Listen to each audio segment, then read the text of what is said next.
Señor, que en este gran final pues sean asentadas todas las verdades que a lo largo de estas 12 semanas pudimos observar.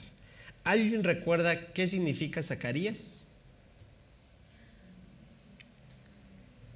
Por favor, no me hagan eso. Así es, felicidades. El Señor recuerda, o Jehová recuerda. Y ese es el sello de este libro. Todo lo que hemos visto es un recordatorio constante de que su plan es perfecto, de que su obra es global y que en todo tiene un clímax.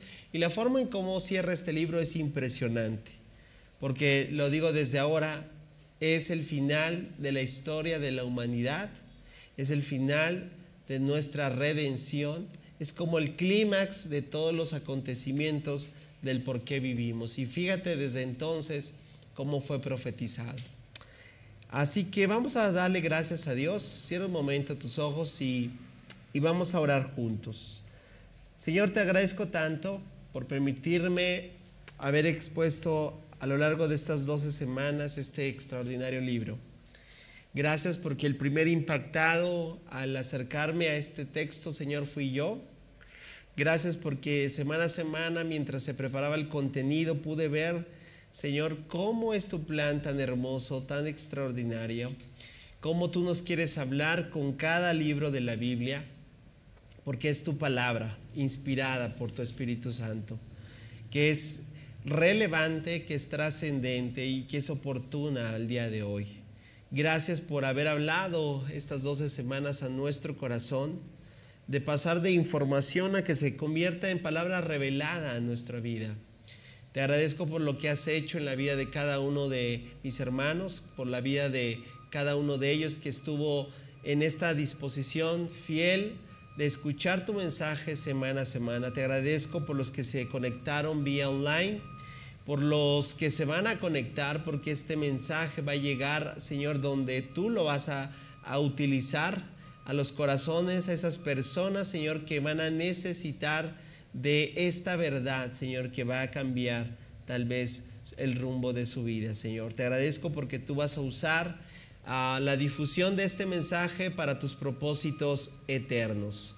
Amado Dios, tantas son las cosas por las que hoy tengo que agradecerte, Señor, y permítenos que en esta última sesión podamos maravillarnos también de tu plan redentor, de tu plan esperanzador, de tu plan, Señor, porque el final del Evangelio no terminó cuando llegamos a tu conocimiento.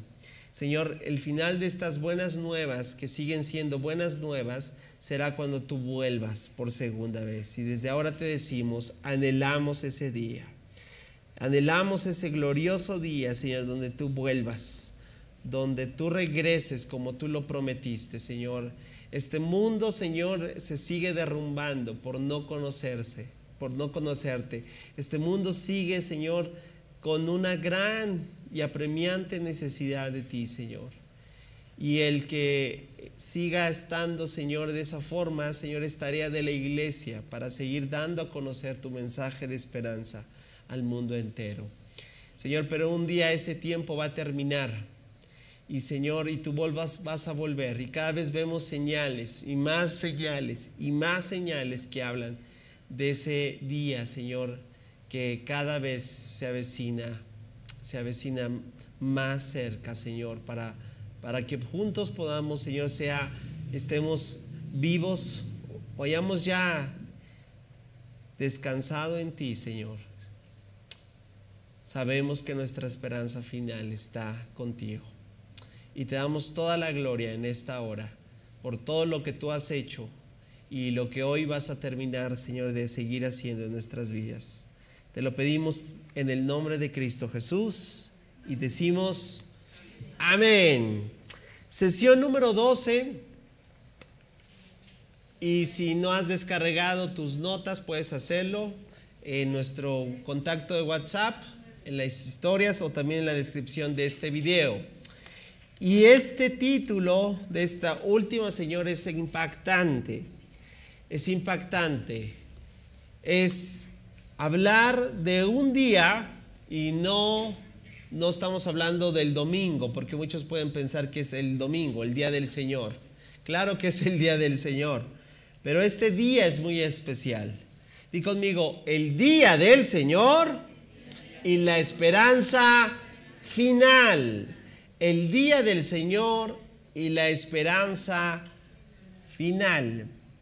Y hay un término que es importante que desde ahora vayas prestando atención a él.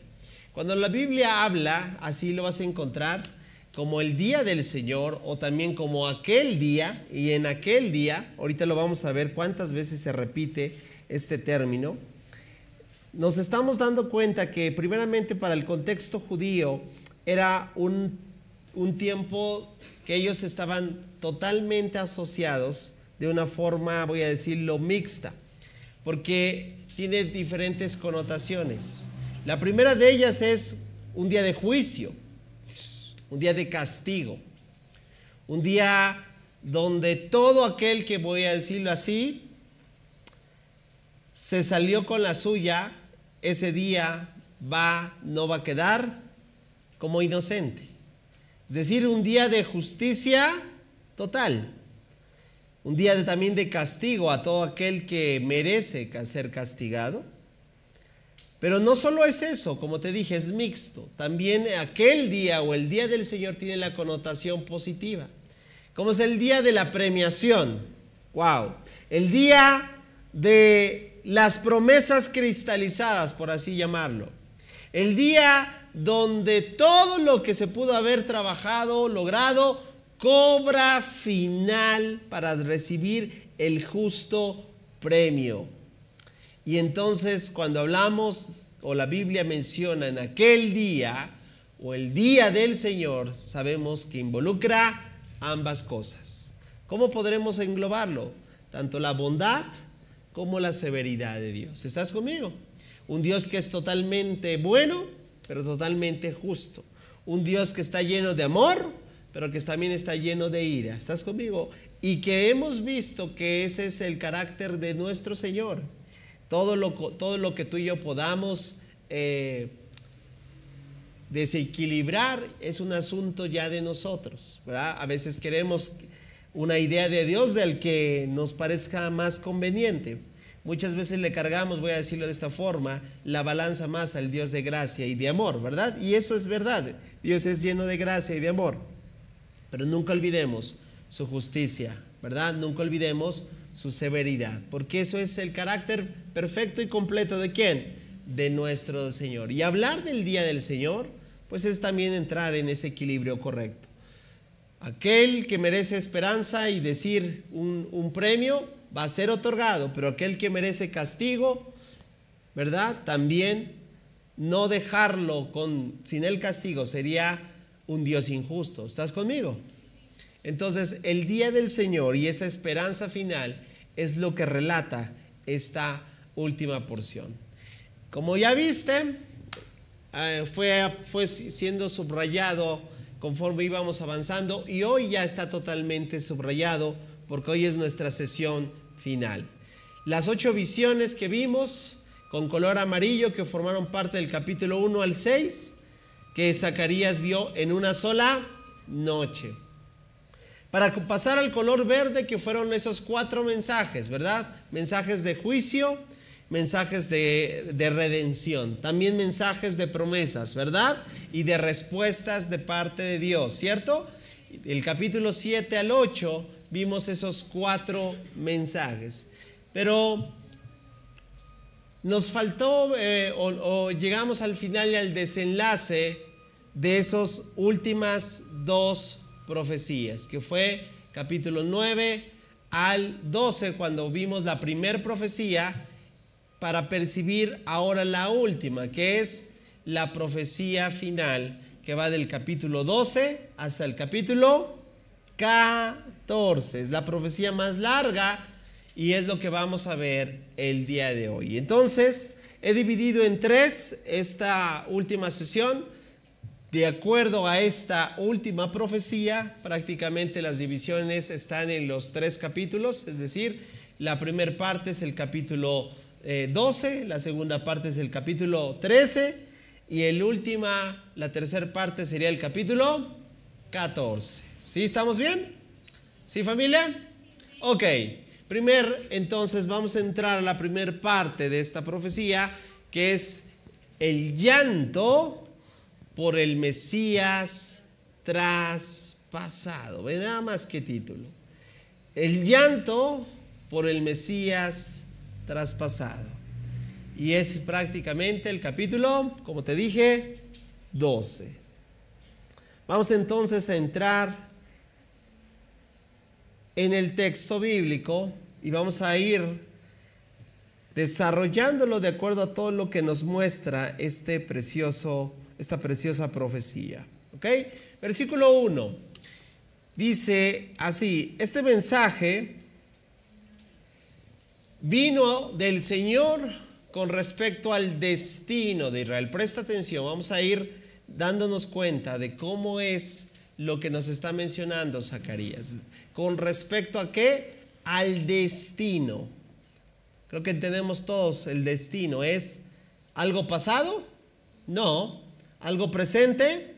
No. ¿Es algo qué? Futuro.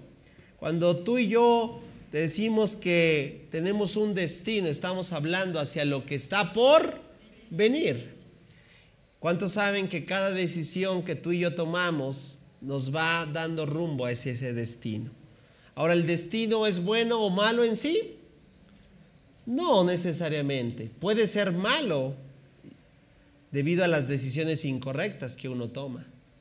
Pero puede ser un destino muy bueno por sentido común, por las decisiones ¿qué? Correctas que uno tome. En el caso de Israel, sus decisiones, ¿recuerdas?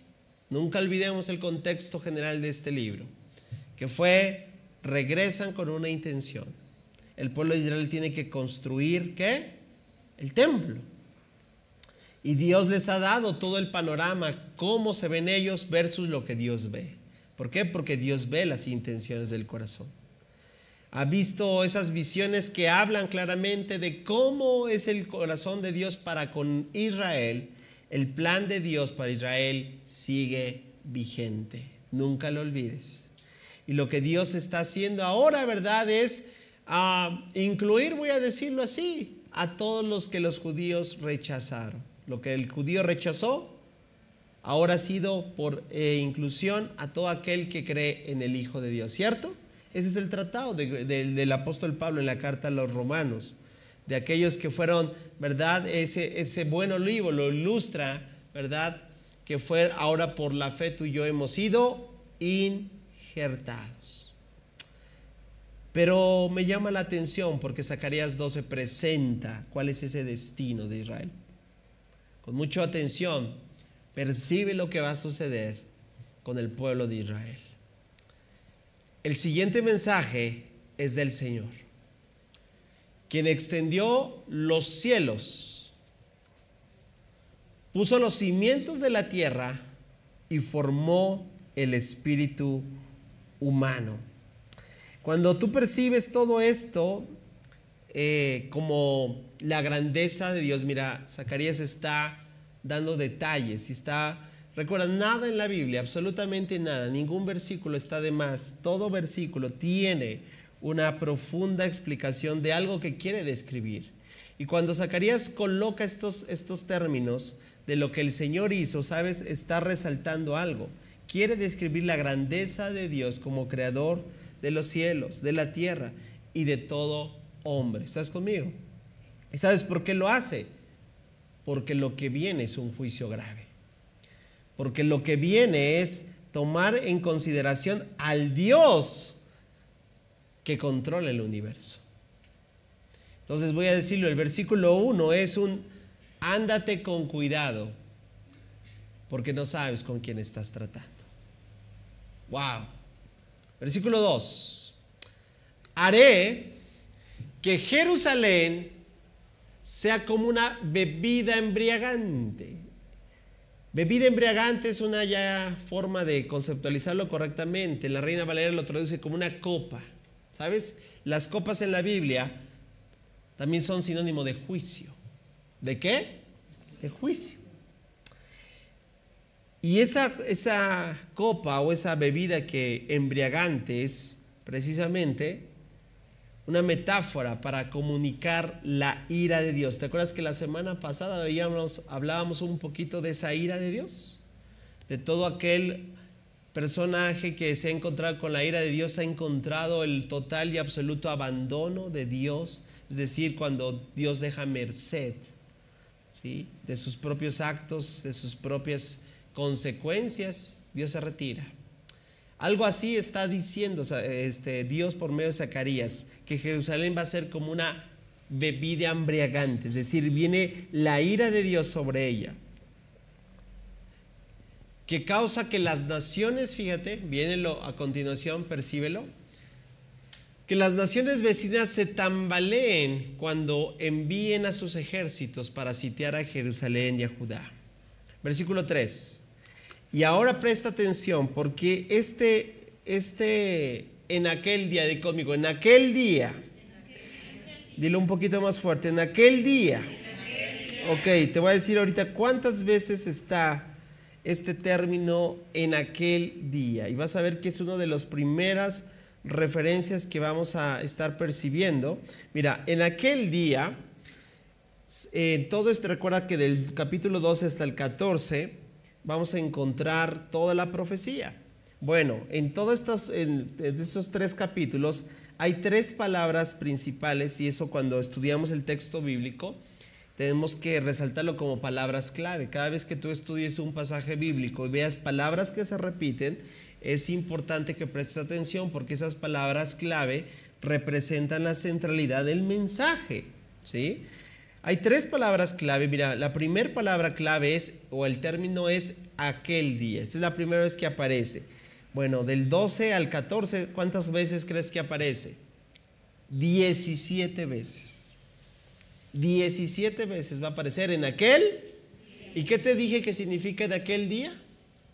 Connotaciones de tanto de qué, de juicio, como de qué, como de esperanza. Ya se te olvidó tan rápido. ¿Qué más dije? Connotaciones que tienen que ver con castigo, pero también con qué, con restauración. Todo eso va a pasar en aquel día, así es. Hablemos aún de los eventos futuros, eventos escatológicos, como el periodo de la gran tribulación. Eso es juicio, eso es castigo. Pero hablemos también del otro evento también dentro de los últimos tiempos, el milenio.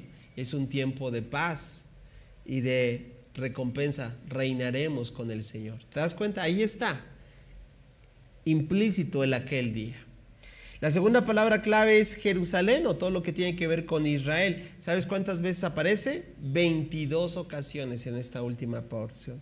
Entonces, en aquel día es una, Jerusalén es otra, y otra tercer palabra, otro término que aparece en esta última profecía es las naciones. Fíjate cómo está involucrado otra vez. Aquel día, Israel y las naciones. ¿Cuántas veces aparece las naciones? 13 veces. ¿Vamos bien? Entonces imagínate si unes en aquel día Jerusalén, Israel y las naciones. Ahí tienes un mensaje importante, ¿cierto? Es decir, todo lo que va a suceder en aquel día con respecto a ¿quién? A Israel y a las naciones. Regresamos al texto. En aquel día, fíjate, dice, yo convertiré a Jerusalén en una roca inamovible. Todas las naciones, ahí están las 3 palabras clave, se reunirán en contra de ella para tratar de moverla. Pero solo se herirán a sí mismas. Ve qué tremendo. Ve, como dice, pensando todo esto en una continuación. Recuerda, el destino fue la palabra clave que el Señor habló a Zacarías. Sigamos, versículo siguiente. Otra vez, en aquel día, otra vez, ve qué importante. Dice el Señor, Haré que todos los caballos se espanten y que todos los jinetes pierdan el valor. Vigilaré a la gente de Judá, pero cegaré los caballos de sus enemigos. Versículo siguiente. Los clanes de Judá se dirán a sí mismos: el pueblo de Jerusalén ha encontrado fuerzas en su Dios, el Señor de los ejércitos celestiales. Otra vez, en aquel día yo haré que los clanes de Judá sean como una llama que le prende fuego a un montón de leña, o como una antorcha encendida entre los manojos de grano. Destruirán con fuego las naciones vecinas a la derecha y a la izquierda, mientras la gente que vive en Jerusalén, que dice, permanecerá segura. ¿Te das cuenta? Empecemos a percibirlo de hasta este punto. Ya se empieza a percibir tanto el juicio como también ¿qué? La salvación y el rescate, ¿cierto? Se empieza a percibir cómo Dios viene a castigar, pero también se ve cómo Dios viene a restaurar. Ahora, ¿en qué lugar juega uno el otro? Es importante que no prestes, que no pierdas tu atención. ¿Cuál es el lugar que viene a ocupar Israel? ¿Cuál es el lugar que le permite a esas naciones? Versículo siguiente. El Señor dará primero, fíjate, la victoria al resto de Judá, antes que hará Jerusalén. Y estamos hablando del reino del norte, reino del sur. Dice, para que el pueblo de Jerusalén y el linaje real de David, que dice, no tengan mayor honor que el resto de Judá. Seguimos percibiéndolo. Dice, en aquel día, otra vez, el Señor defenderá al pueblo de Jerusalén. El más débil entre ellos será tan poderoso como el rey David. Ve nada más qué contraste. Y los descendientes reales serán como Dios mismo. Mira, ¿te acuerdas? Resalta a este personaje que vimos precisamente en esta serie, bueno, en el texto bíblico de Zacarías. Dice, como el ángel, ¿de quién? Del Señor. ¿Te acuerdas de Malach Yahweh? ¿Sí? Ahí está dándole un agente divino a este ángel Yahweh. ¿Te acuerdas quién te dije quién es Malach Yahweh? Una prefiguración ¿de quién? De Cristo Jesús. Y ahí nos está diciendo, serán como Dios mismo, verá. Dice que va delante de ellos. Versículo siguiente, pues en aquel día otra vez, ve cuánto reiterando, en aquel día, en aquel día, en aquel día, comenzaré a destruir a todas las naciones que ataquen a Jerusalén. Entonces, ve lo que va a suceder. Derramaré un espíritu de gracia y oración. Lo vamos a leer otra vez fuerte, tú y yo. Derramaré un espíritu ¿de qué? De gracia y oración sobre la familia de David y sobre los habitantes de Jerusalén. Ve nada más, permite, recuerda, es Dios hablando y percibe esto porque esto es extraordinario. ¿En qué momento cambia segunda, tercera persona? No, dice Dios, me mirarán a mí. ¡Wow! Y todo cobra sentido.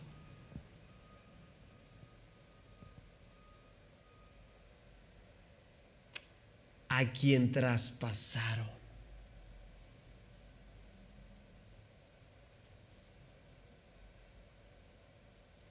Y harán duelo por él, como por un hijo único. ¿Te has dado cuenta cómo Dios está identificando con la obra de Cristo? O sea, hoy nosotros otra vez volvemos al punto. Tú y yo tenemos una gran ventaja, ¿cierto? Lo estamos viendo ya en retrospectiva. Tenemos el Nuevo Testamento que tiene puntualmente, escucha, la referencia de Zacarías, y ahorita lo vamos a ver, cuando están por sepultar el cuerpo de Jesús, y por ahí está José de Arimatea, y sabes, y empiezan a percibir, y es Juan, es el Evangelio de Juan que dice que se cumple esta profecía, Cristo Jesús. Y harán duelo por él como por un hijo único, se lamentarán amargamente como quien llora la muerte del primer hijo varón.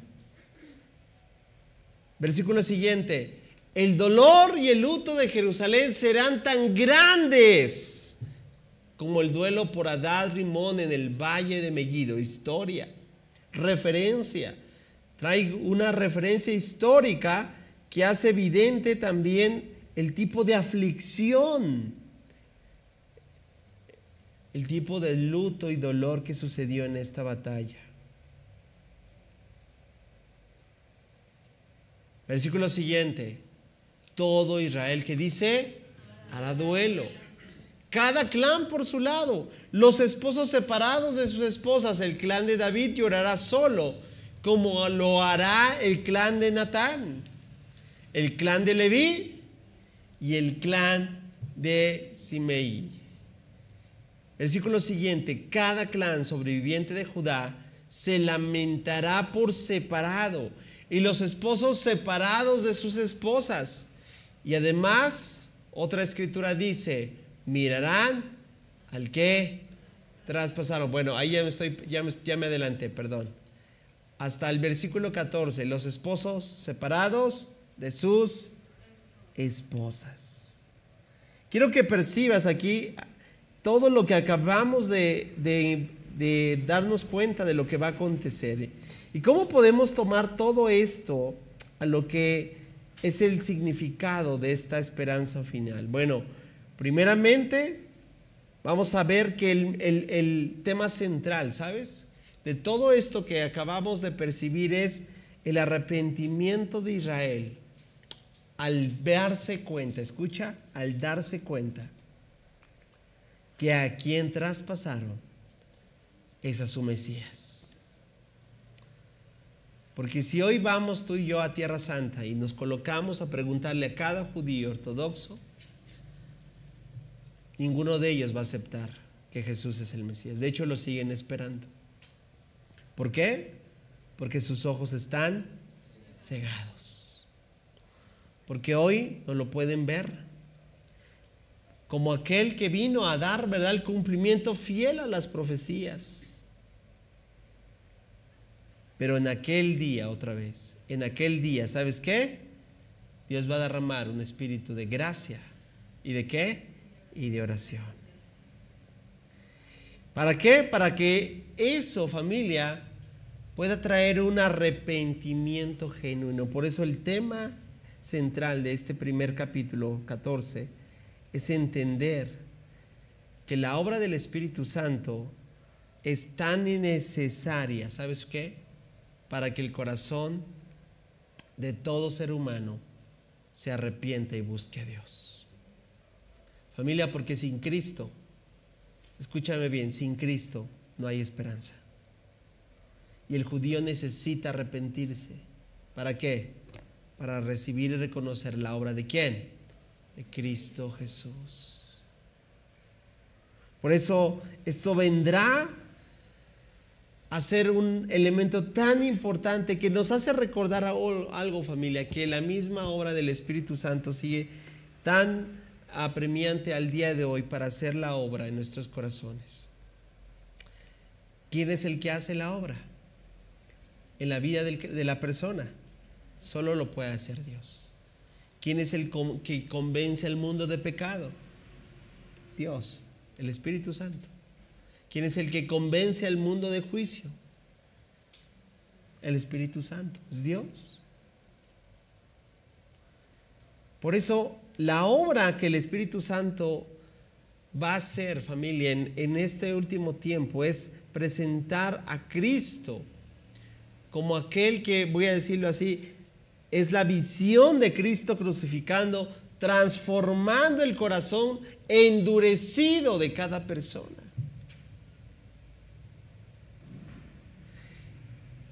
Y esto involucra a los judíos que hoy están endurecidos. ¿Qué es arrepentirse? Arrepentirse no solamente es lamentar, es volverse a Dios. ¿Estás conmigo? Lo hemos definido muchas veces en este lugar. Es el cambio de pensamiento, es darte cuenta de lo errado que estabas, pero no solamente darte cuenta de lo mal que estabas, sino virar en la dirección contraria. Porque hacer más de lo mismo es hablar de una persona que sigue endurecida y que aunque pudo sentir algo que se confunde muchas veces, que es sentirse con remordimiento, pero su estilo de vida no cambia. Esa persona no ha sido arrepentida, sino que solamente está tal vez en un estado de remordimiento. ¿Y quién puede lograr que esa persona pueda doblegar su corazón? Otra vez, solamente Dios. ¿Cuántos saben que lo que necesitamos es entender lo que significa estas verdades para lo que hoy tú y yo podemos percibir? Si yo te hiciera una pregunta muy profunda, mira, aquí está. ¿Qué significa para ti haber traspasado al Mesías con tus pecados?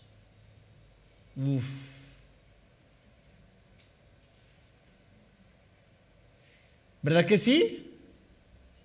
¿O fueron algunos? No, di conmigo, fui yo.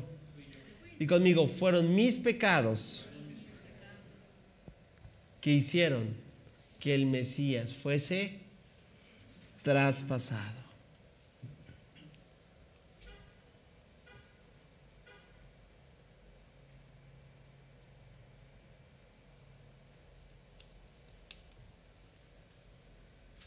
Y aquí es donde se cumple precisamente la primer profecía.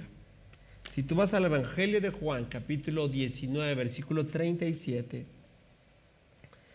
está hablando Juan todo lo que es la sepultura ya de Jesús, y están ya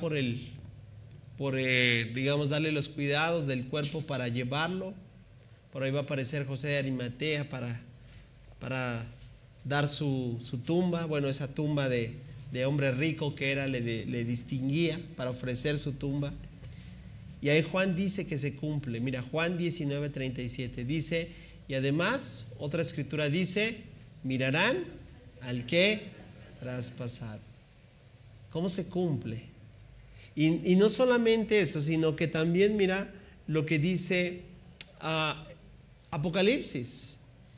Porque todo lo que estamos viendo en esta última profecía lo podemos conectar perfectamente con toda la narrativa que el libro de Apocalipsis nos presenta. Mira lo que dice Apocalipsis 1:7. He aquí viene con las nubes, y todo ojo que lo verá, y también aquellos, wow. ¿Te das cuenta cómo se cumple? Cómo hay una interconexión entre esta referencia de Zacarías con todo lo que está por suceder, y también aquellos que lo traspasaron, y harán lamentación por él todas las tribus de la tierra. Sí, amén. Y yo te pregunto, ¿no es una forma tan clara de resumir lo que ya acabamos de leer en los versículos del capítulo 12? Sí, efectivamente. Se lamentarán todas las tribus de la tierra. ¿Vamos bien, familia? Entonces, esta primer parte de esta profecía es extraordinaria, porque viene a confirmar lo que va a acontecer con Israel, con las naciones, y lo que nos hace ver es que qué importante, no se puede obligar a nadie si no hay un corazón que se arrepiente. ¿Qué es lo que Dios busca en cada uno de nosotros? ¿Un corazón forzado? ¿A la fuerza siempre? No funciona así.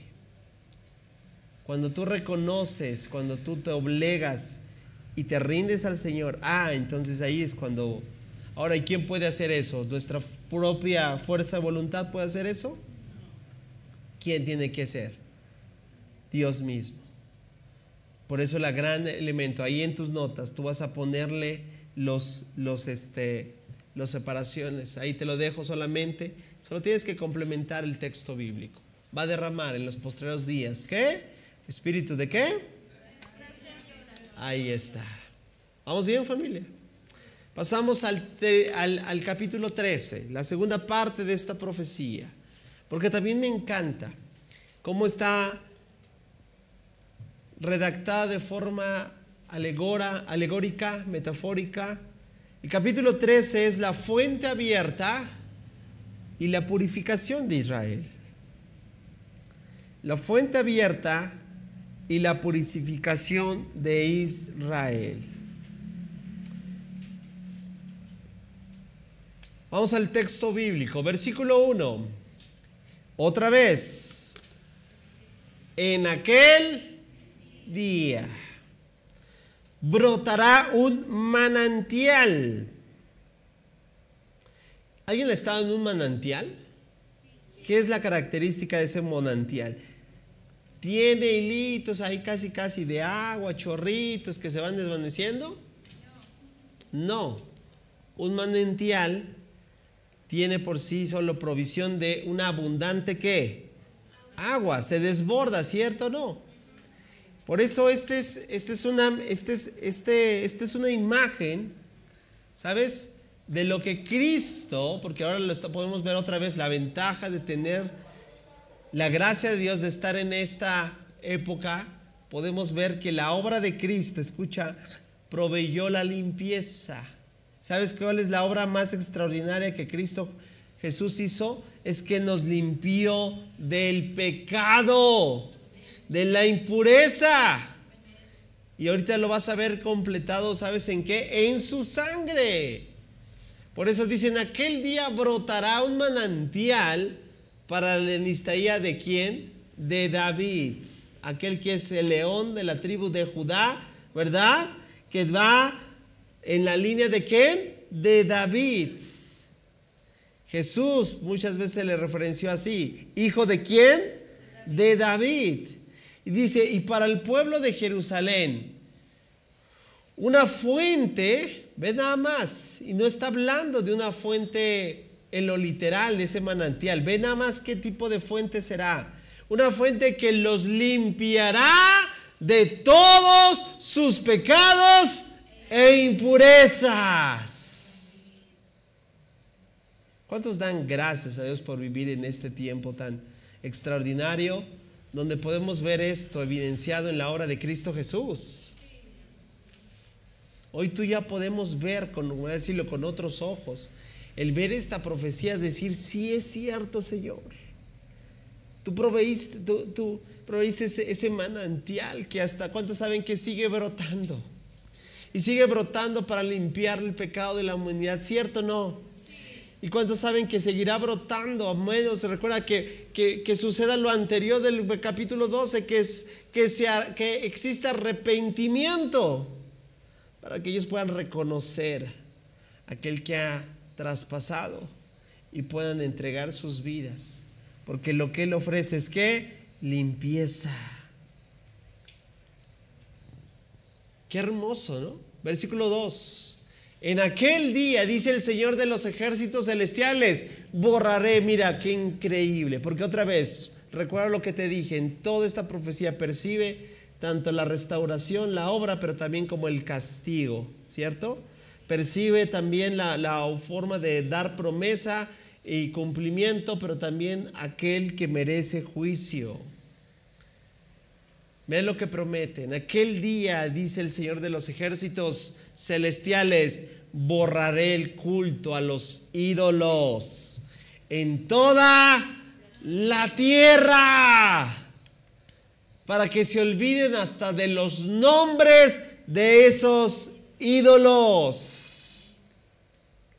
Quitaré de la tierra tanto a los falsos profetas como al espíritu de impureza que los acompañaba. ¿Cuántos podemos decir gracias, Señor? ¿Cuántos saben que vivimos en una era infestada de esta influencia demoníaca, cierto o no? De esta doctrina de demonios, de estos espíritus que están siendo alimentados por falsos profetas.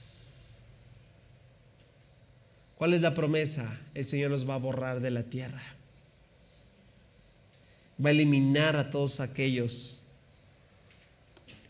que han hecho un daño, que han engañado a cientos, a miles, que han estado haciendo todo lo que es contrario a la voluntad de Dios.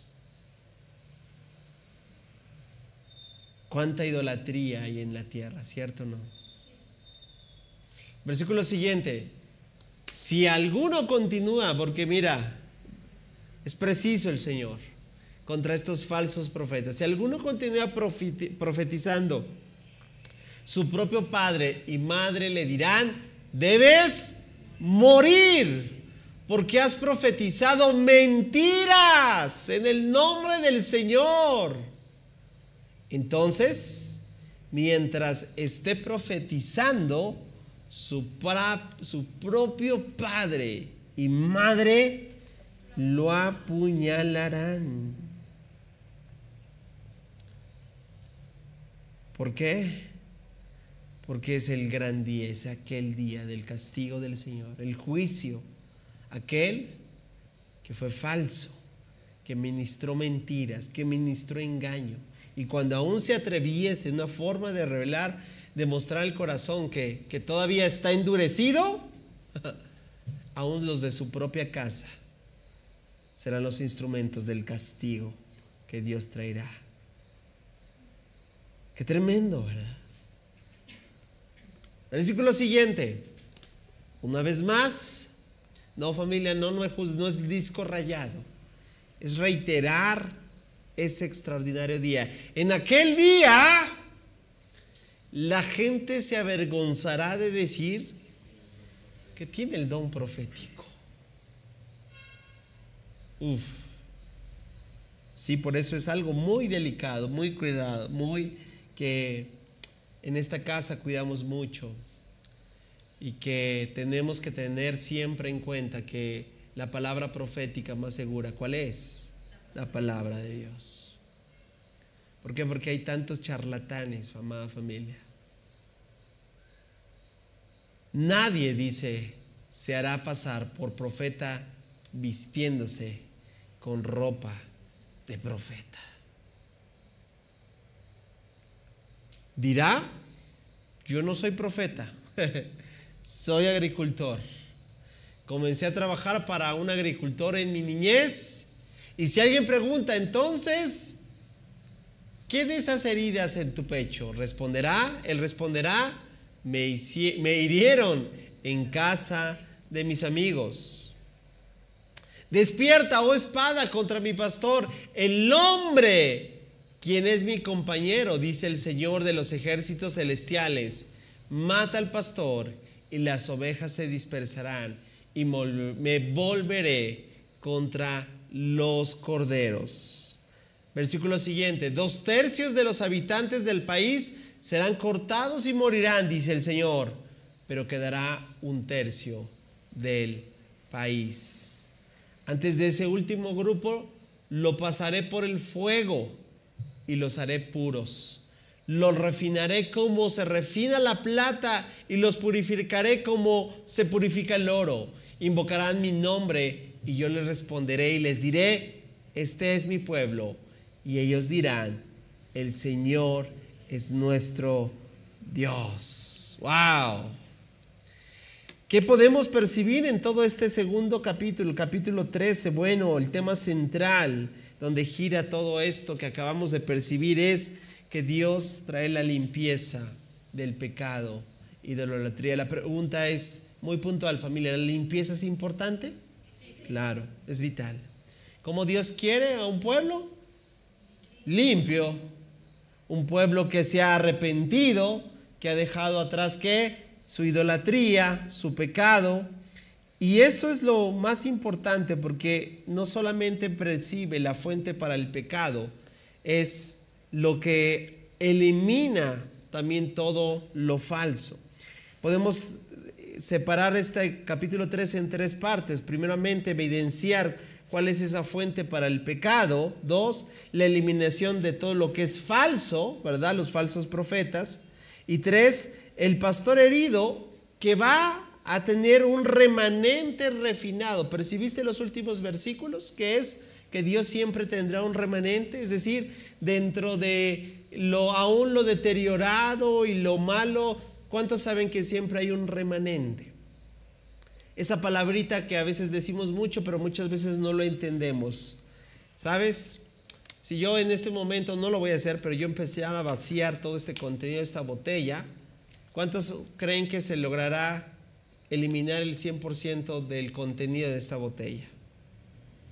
Se podrá eliminar el 99.9%, ¿cierto? Pero esa gotita que estoy seguro que va a quedar por ¿sabes? Eso es el remanente. ¿Cuántos saben que Dios siempre va a tener un remanente? Zacarías 13. Y ese remanente va a ser ¿cómo? Refinado. Lo refinaré como se refina la plata y los purificaré como se purifica el oro. ¿Por qué? Porque Dios quiere un pueblo santo. Que diga, invocarán el nombre y yo les responderé. ¿Y qué nos dirá? Este es mi pueblo. Y nosotros ¿qué diremos? El Señor es nuestro Dios. ¿Cuántos dicen amén? ¿Cuál es esa fuente? ¿Cuál es ese manantial que sigue perdonando pecados, familia, que sigue vigente, que ha sido a nuestro favor? Bueno, el autor de Hebreos responde. Presta atención, Hebreos 9:14. Imagínense, dice el autor de Hebreos, ¿cuánto más la sangre de Cristo nos purificará la conciencia de acciones pecaminosas para que adoremos al Dios viviente? Pues por el poder del Espíritu eterno, Cristo se ofreció a sí mismo a Dios como sacrificio perfecto por nuestros pecados. ¿Cuántos le podremos dar un aplauso fuerte? ¿Qué es ese manantial que nos limpia, nos purifica? La sangre de Cristo. Por su sangre hoy estamos ¿qué? Limpios. ¿Cierto o no? Sí. Totalmente purificados por la obra que Él hizo. Ahí lo tienes. Pero aún el apóstol Juan en su primer carta nos reitera la obra de su sangre. Primera de Juan 1:7. Si vivimos en la luz, así como Dios está en la luz, entonces tenemos comunión unos con otros. Y lo vas a leer fuerte conmigo. Dice, y la sangre de Jesús, su Hijo, nos limpia de todo. ¿Cuántos creen eso? Y le podrán dar un aplauso fuerte otra vez.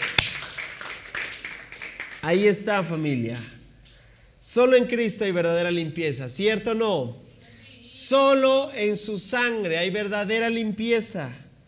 Y por eso toda persona que no ha confesado al Señor necesita rendirse a ese señorío.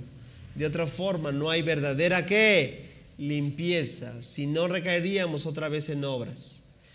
Y recuerda, eso quedó anulado. Ya no más el cumplimiento de la ley. Ya no más el cumplir estrictamente como lo siguen haciendo de una forma rigurosa y religiosa el judío ortodoxo.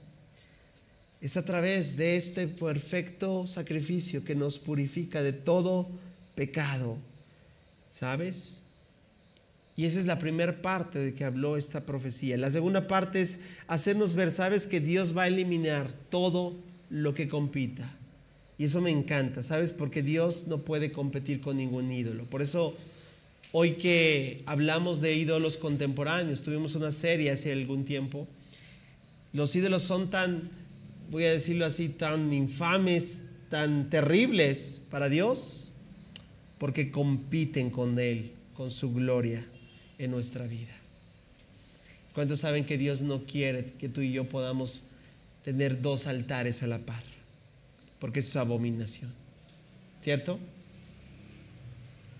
¿Cuántos deciden que solamente sea el único merecedor de gloria y honra, nuestro Señor? Que nuestra vida no tenga ídolos. Y por eso en esta parte, todo lo que se percibió como falso, como un sistema idolátrico, y aquí podemos incluir todo lo que en términos escatológicos podemos percibir en la lectura de Apocalipsis, el falso profeta, ¿sí? Todo lo que es la intención de un sistema, como se los dije, la gran ramera. Es decir, Dios va a eliminar todo lo que compite con su gloria. Y eso es lo que estamos percibiendo. Y 3, Dios disciplina a su pueblo para refinarlo y purificar su fe. Por eso muchos perciben en estos capítulos que acabamos de ver el periodo de la gran tribulación.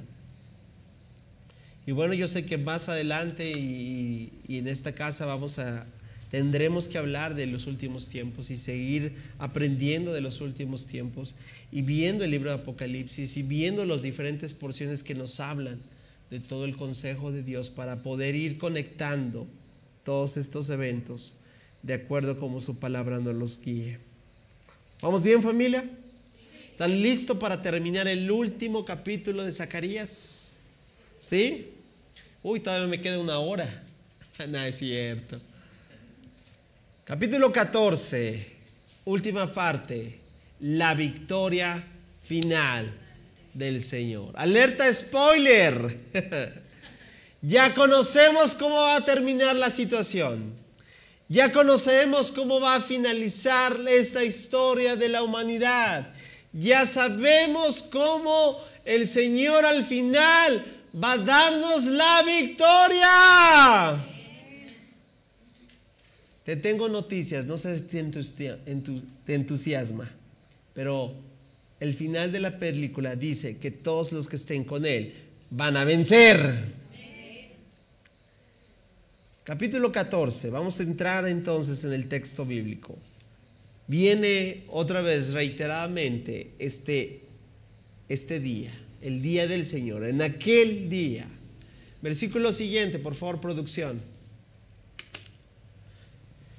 Pero lo he dividido en diferentes letras. La primera letra es la segunda venida de Cristo. Los primeros 5 versículos hablan puntualmente de la segunda venida de Cristo. ¿Le damos, por favor? Dice el verso 1, ¡atención!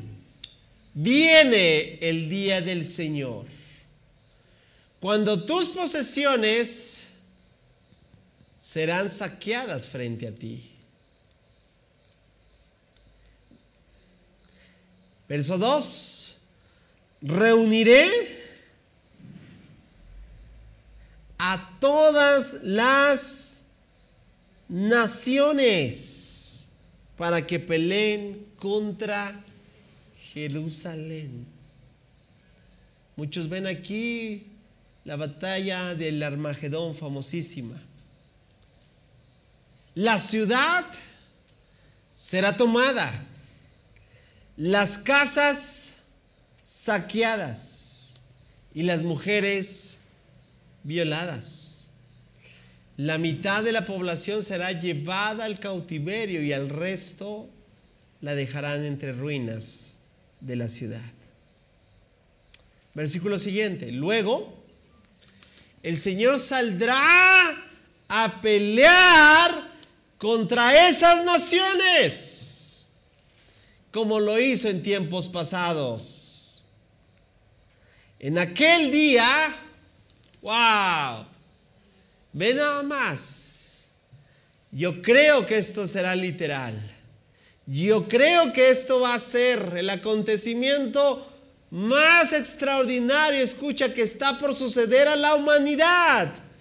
Cuando Los pies. ¿Sabes? En el libro de Hechos aparece la escena de la ascensión. Cuando Él, ¿te acuerdas?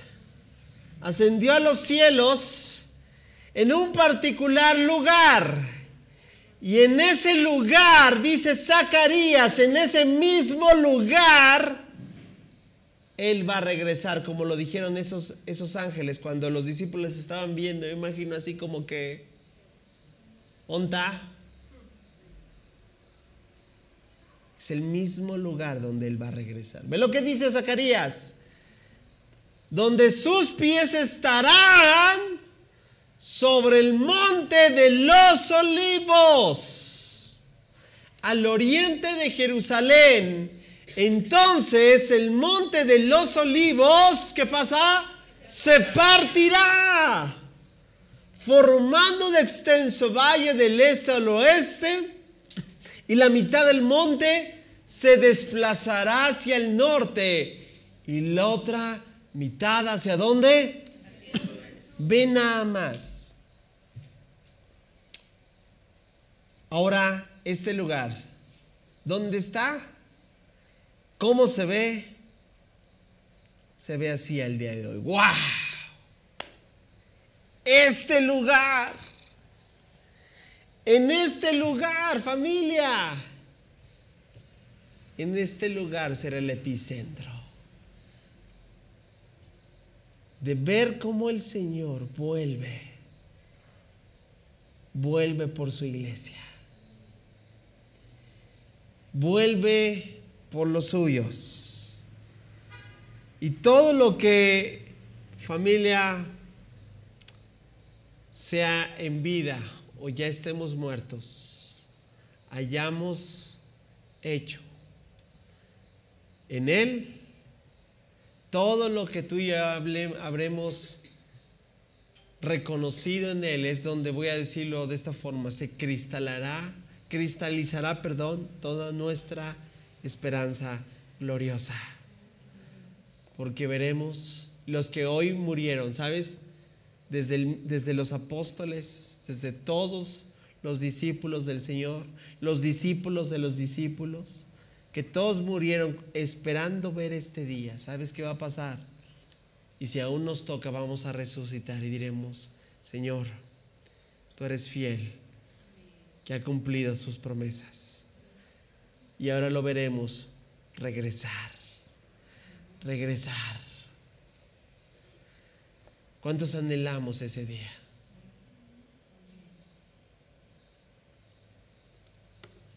¿Podemos continuar?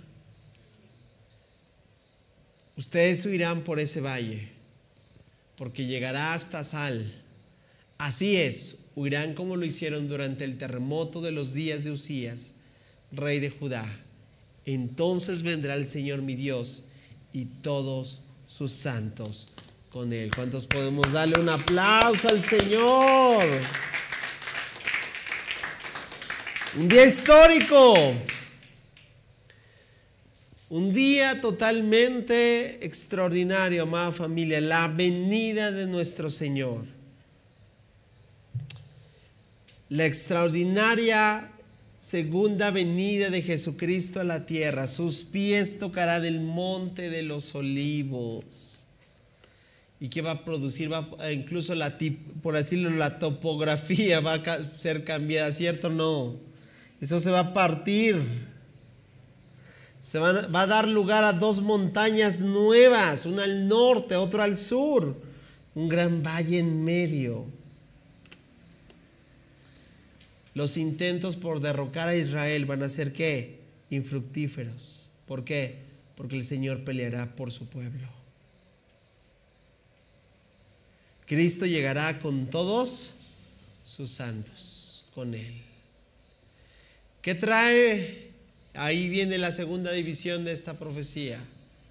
Di conmigo: los resultados. Dilo fuerte. ¿Los qué? Resultados de la segunda venida. Y los resultados también los he ido desmenuzando en diferentes puntos. Vamos a irlo viendo paso a pasito.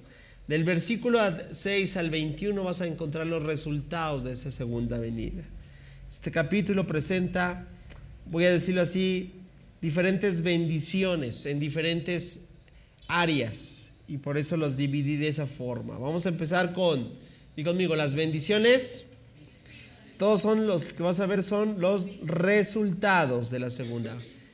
Comenzamos con bendiciones físicas. Vamos a ver qué tipo de bendiciones físicas. Versículos 6 al 8 dice: en aquel día las fuentes de luz no brillarán más. Sin embargo, pues nada más, ya no necesitaremos nada de eso.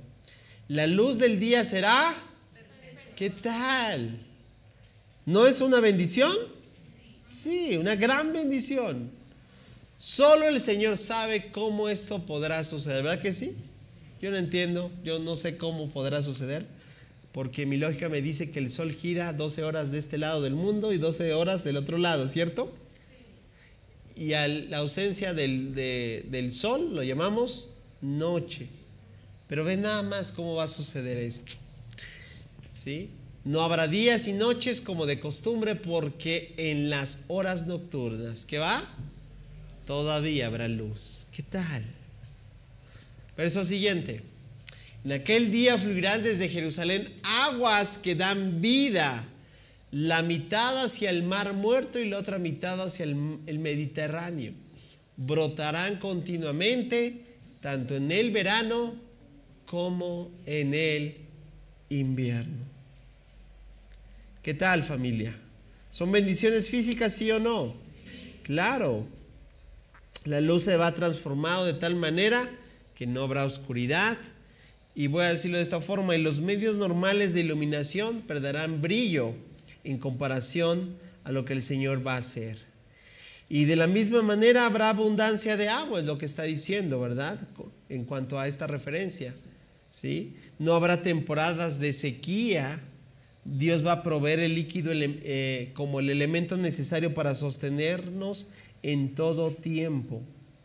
Bueno, estas primeras promesas tienen un elemento físico, ¿sí? Necesario, importante. Pasamos a la segunda área, que es una bendición. Yo llamé teocrática. ¿Qué significará eso? ¿Alguien sabe qué es teocrática?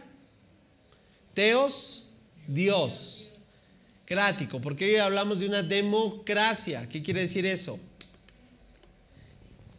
Cuando decimos democracia es todos participen, ¿no? Muchas veces hacemos una forma de estrategia democrática en la participación, ¿verdad? La mayoría es el que se elige, ¿verdad? Es decir, votan y el que tiene mayor votos es el que. Bueno, eso es democracia, pero en Dios, ¿sabes qué? Hay una teocracia. Ve lo que viene. Vamos a entender versículos 9 al 11. El Señor será, ¿ya viste? ¿Ya no habrá gobernantes? ¿No? ¿Reyes de la tierra? No, porque para empezar nunca ha sido el plan de Dios. Otra vez, como muchas veces se los he comentado, o sea, que lo tengamos de esta forma ya es otra cosa. Pero recuerda, desde el pueblo de Israel, Dios quería ser rey desde siempre, ¿sí? El pueblo de Israel fue el que se empezó a comparar con las naciones y él quiso que fuese con reyes humanos. Y ve nada más lo que pasa. ¿Y cuál es el problema el día de hoy? ¿Cierto, no? Porque los países y los problemas que tenemos tienen que ver con ¿qué? Con la misma tendencia. ¿De qué? De los gobiernos humanos.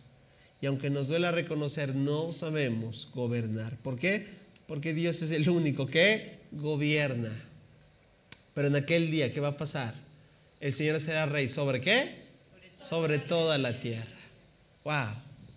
En aquel día habrá un solo. Amén. Y únicamente su nombre será adorado.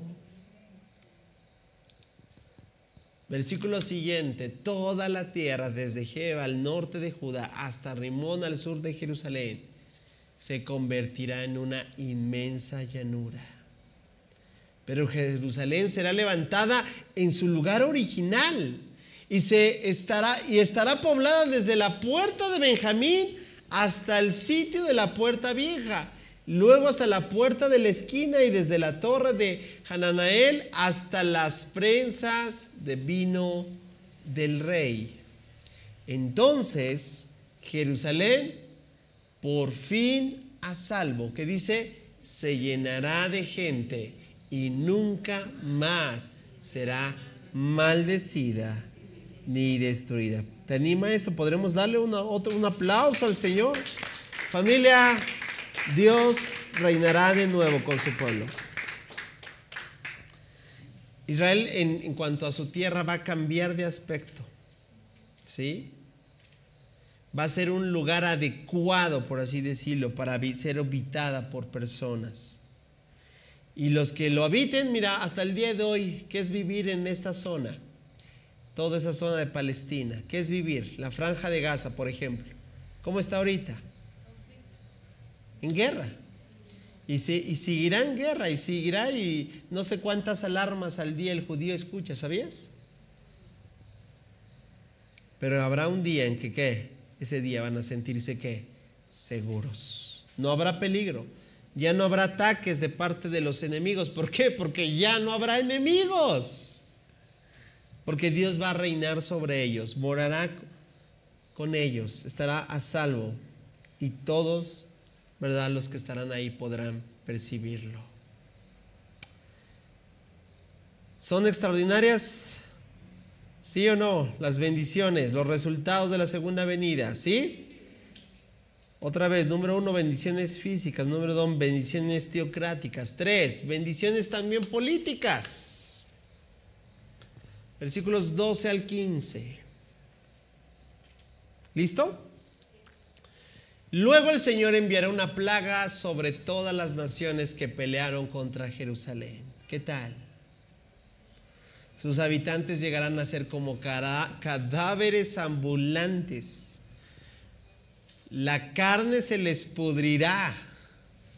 Se les pudrirán los ojos en sus cuencas y la lengua en la boca. Sí. O sea, que es una versión de The Walking Dead, ¿te parece?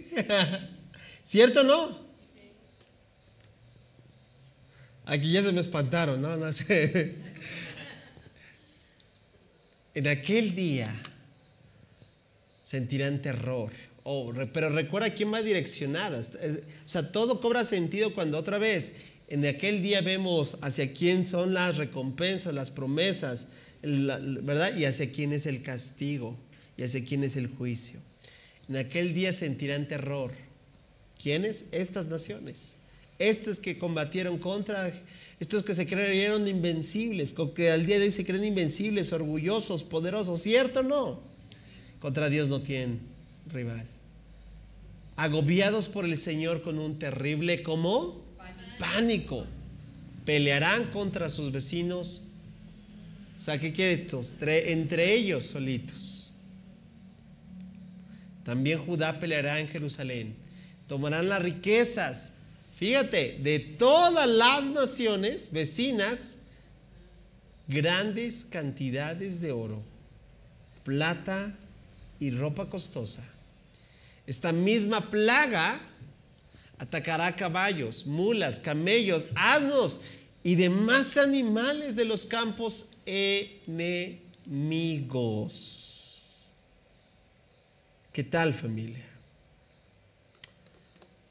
Y aquí quiero recordarte algo que Dios hizo con Abraham. ¿Te acuerdas? Génesis capítulo 12, verso 3. ¿Te acuerdas?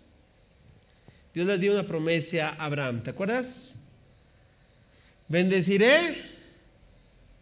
Ah, ya te acordaste. ¿Cierto? Y maldeciré. Ahí está. Y al final Dios sigue siendo fiel a sus promesas, ¿cierto, no? Y todos aquellos que fueron opositores, enemigos, que dieron, continuamente, lo hemos visto históricamente desde que Israel regresó a territorio. Por eso vamos a decirlo, las profecías podemos verlas ahora otra vez con ventaja, porque ahora vemos nuevamente reunido al pueblo del Señor en un territorio. Mira, y demás animales del campo serán enemigos. ¿Qué nos lleva a hablar de esto? La plaga va contra todos ellos y Dios va a ser el que va a traer miedo, confusión en medio de sus ejércitos, de tal manera que se van a acabar unos a otros. Dios es quien dará la fuerza, manifestará su fuerza y bueno, y les dará todo, por así decirlo, toda la riqueza de esas naciones será hacia con ellos. Por eso podemos decirlo una vez más, una bendición ¿qué? Política. ¿Vamos bien, familia? Pero la última bendición es la más especial. Por favor, producción. Las bendiciones ¿qué? Espirituales. ¿Cuántos resultados de la segunda venida? ¿Cierto o no? Ahora, ¿a quién están dirigidas? Eso hace todo el entendimiento, ¿cierto? Tanto físicas como teocráticas como políticas. Y ahora los últimos versículos. Estamos terminando ya esta serie, familia. Bendiciones espirituales. Versículos 16 al adelante. ¿Listo? Dice así: a fin de cuentas, los enemigos de Jerusalén que sobreviven a la plaga subirán a Jerusalén cada año para adorar al Rey. ¿Qué tal? Al Señor de los ejércitos celestiales y para celebrar el festival de las enramadas. Toda nación, ¿qué dice? Que se niegue a ir a Jerusalén para adorar al Rey, el Señor de los ejércitos celestiales, que dice, no recibirá lluvia. Si el pueblo de Egipto se niega a asistir al festival, el Señor lo castigará con la misma plaga. ¿Te acuerdas? Que envió sobre las otras naciones que se negaron a ir. Egipto y las demás naciones serán castigadas si no van a celebrar el festival de las enramadas. En aquel día, otra vez, hasta en los cascabeles del arnés de los caballos, ¡wow!, se inscribirán estas palabras: consagrado al Señor. Las ollas de cocina en el templo del Señor serán tan sagradas como los tazones que se usan al lado del altar. Verso siguiente: de hecho, toda olla de cocina en Jerusalén y Judá será consagrada al Señor de los ejércitos celestiales. Todo el que venga a adorar tendrá plena libertad de usar cualquiera de estas ollas para cocinar sus sacrificios. En aquel día no habrá más comerciantes en el templo del Señor de los ejércitos celestiales.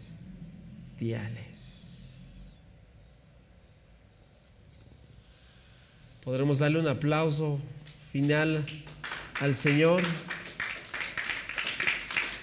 ¿Cómo termina esta última profecía? ¿Cómo termina esta última intención? ¿Cómo podemos evidenciar que es una bendición? ¿Sí? Se cumplirá el nuevo pacto, voy a decirlo así, que es el que Jeremías 31, apúntalo si quieres, en casa lo lees. Ezequiel 36. Se habrá hecho cristalizado, que es Dios dará su espíritu, recibirán su ley en sus corazones, de modo, familia, que te obedezcan. Y esa obediencia atraiga a las naciones, a todas las naciones a sus pies. ¿Cuántos saben que a fin de cuentas ese será el clímax de todo? Cuando toda lengua, tribu, nación, de todo lugar, hasta aún de los confines de la tierra, vengamos y traemos a adorar al Dios de Israel.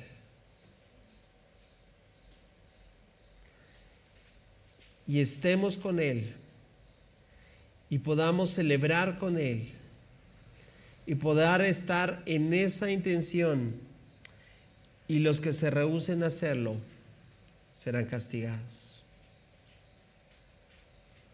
Todo eso entonces cobra una intención muy importante, familia, que con esto estamos terminando ya el clímax de esto. La victoria final no le pertenece al mal, la victoria final es del Señor.